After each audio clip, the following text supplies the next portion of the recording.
Hello everybody and welcome to our next class novel, which is called The Finger Eater by the author Dick King-Smith. He's very famous, he has written a lot of books. I wonder if you can find out any other books that he has written.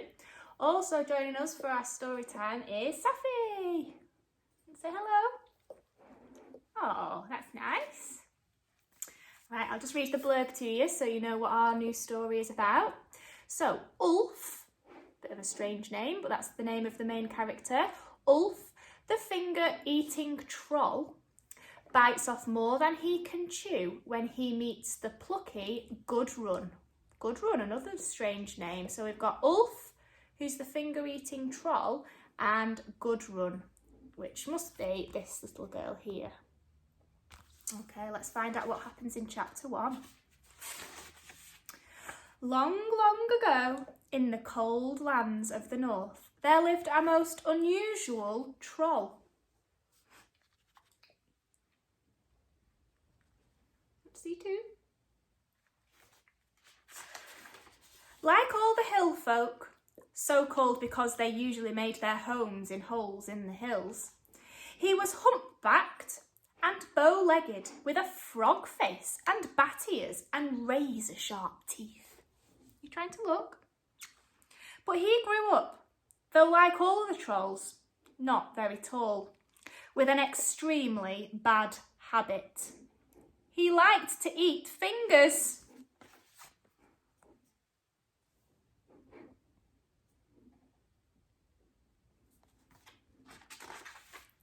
Ulf, for that was his name, always went about this in the same way. Whenever he spied someone walking alone on the hills, he would come up smiling broadly, that means a really wide smile, and hold out a hand and say politely, "How do you do?" Wonder why he's doing that. Have a think.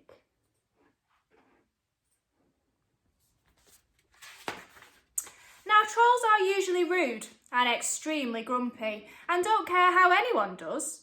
So the person would be pleasantly surprised at meeting such a jolly one and would hold out his or her hand to shake Ulf's.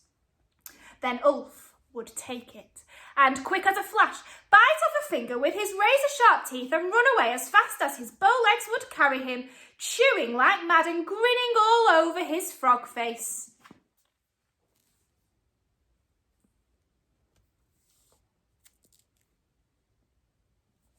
See? Strangers visiting those parts were amazed to see how many men, women and children were lacking a finger on their right hands, especially children, because their fingers were more tender and much sought after by Ulf.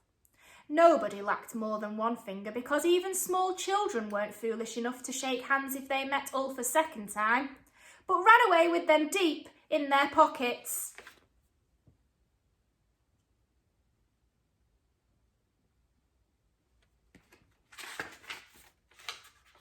It was usually the index finger that Ulf nipped off because it was the easiest to get at, so that many children grew up pointing with a middle finger and holding a pencil between the middle and the third. But sometimes Ulf went for the little one. Thumbs, for some reason, he did not seem to fancy. Strangely, the people of those lands were tolerant and long-suffering and seemed to put up with Ulf's bad habit.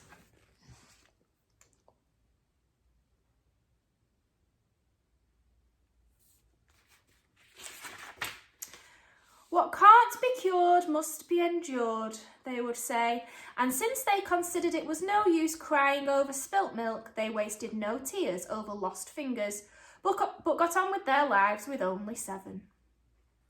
And then we're up to chapter 2. I wonder what's going to happen tomorrow. We might meet the next character in our story, Gudrun maybe, that was mentioned in the blurb.